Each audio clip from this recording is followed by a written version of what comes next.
There is a war happening right now. Not the kind fought with armies. Not the kind with flags or speeches or televised briefings. Not the kind that leaves smoke in the sky or rubble in the streets. This war is quieter, more intimate, more relentless. It is happening in the most silent place on earth, inside your own mind. And the enemy is not an external force. It is not a villain in the shadows. It is not a monster hiding under your bed or a demon waiting in the dark. The enemy is internal. The enemy is psychological. The enemy is subtle enough to disguise itself as truth. It whispers when you are tired. It surfaces when you feel alone. It attacks when your guard is down, when you are vulnerable, uncertain, lost. It does not shout. It does not roar. It speaks in your own voice. And its greatest weapon is convincing you that its voice is the truth. Most people spend their entire lives unaware that this war is happening. They assume that the pain they feel is just the way life is. They assume the endless mental noise is normal. They assume the heaviness they carry is a part of their personality. But what if it isn't? What if the storm inside you is not your true nature, but the result of an untrained mind? Carl Jung understood something that ancient philosophers hinted at but never fully articulated. Hell is not a distant realm beneath the earth. Hell is a psychological condition, a place the mind creates when it is left unexamined. Think of your mind as a garden. Every thought is a seed. Some seeds grow flowers, some grow poison. You don't get to choose whether the garden grows. It grows no matter what. The soil is always fertile. Something will always take root. Your only choice is what you cultivate. An untended mind becomes a wild jungle, overrun with fear, shame, guilt, and doubt.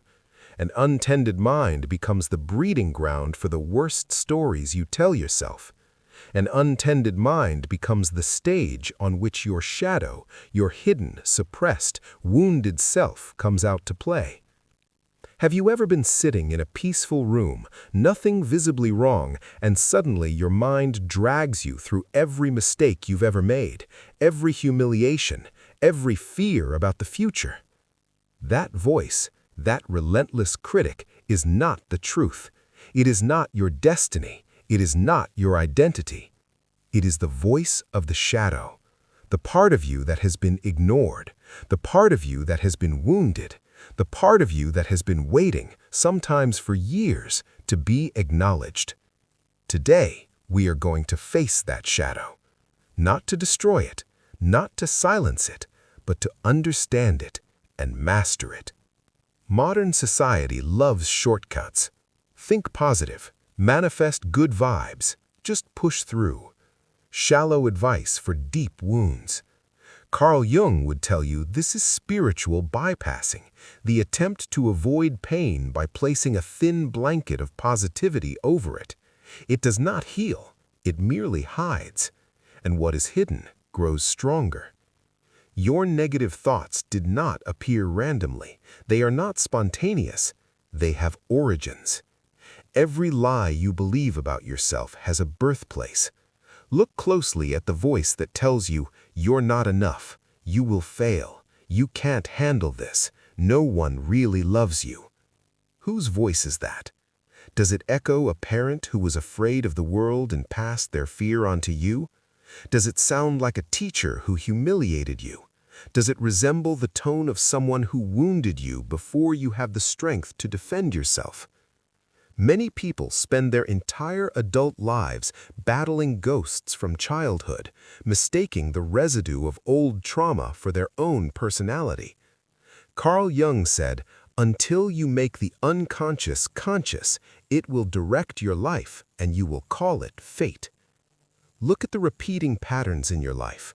Do you always end up with the same kind of partner? Do you always sabotage opportunities as soon as they appear? Do you always retreat just before transformation becomes possible? This is not fate. This is programming. Your mind created a lens, a filter, and everything you see passes through it. If the lens is fogged with self-doubt, fear, and shame, then even beauty will look dangerous, even love will look suspicious, even success will feel temporary. You cannot change your life by rearranging the furniture of your circumstances. You must clean the lens. And cleaning that lens requires courage, real courage. Not the courage to fight external battles, but the courage to confront the truth about your inner world. So how do you begin? Not with force, not with denial, not with pretending the negative thoughts don't exist. You begin with awareness, with observation, with mindful distance. Your untrained mind fuses every thought with identity. I had a negative thought becomes I am a negative person. I feel afraid becomes I am weak. I feel unworthy becomes I am unworthy. But you are not your thoughts. You are the consciousness that observes your thoughts. Imagine your mind as an endless blue sky. Your thoughts are clouds drifting through it. Some clouds are gentle, some are peaceful. Some are storms, dark, heavy, violent. Most people think they are the storm. They forget the sky exists. The sky, the awareness, is who you truly are. The storm is temporary. The sky is eternal. Let's practice this. Bring to mind a troubling thought. Maybe it's the fear of failing. Maybe it's the belief that you are not lovable. Maybe it's the dread of the future. Don't suppress it. Invite it in. Now take one mental step back. Instead of being in the thought, observe it. Picture the thought sitting in front of you on a table like an object you can examine. Ask it, who taught you this? Are you protecting me or hurting me? Are you a truth or a memory? Suddenly, the thought loses its grip. A monster behind a closed door terrifies you, but once the door opens and light spills in, you see it for what it really is, small, wounded, harmless. The moment you observe the thought, you create a space, a gap, a breathing room. In this space lies your freedom. In this space lies your future. In this space lies your power to respond consciously rather than react impulsively. This is the birth of the awakening observer, the part of you capable of seeing clearly, the part of you that does not drown in rainstorms because it remembers it is the sky. Observation is the beginning, but it is not the end. Once you see the weeds in your mental garden, you must choose what to plant in their place. Your mind is a forest. Your thoughts carve paths through that forest. The more you walk a path, such as I'm not good enough, the clearer and easier that path becomes. Negativity becomes familiar. Familiarity becomes comfortable. Comfort becomes a trap. To change yourself, you must forge new paths, paths of truth, paths of resilience, paths of self-respect. At first, these new paths feel unnatural. The brush is thick, the terrain is unfamiliar. This is where most people give up, not because they are incapable, but because transformation feels uncomfortable.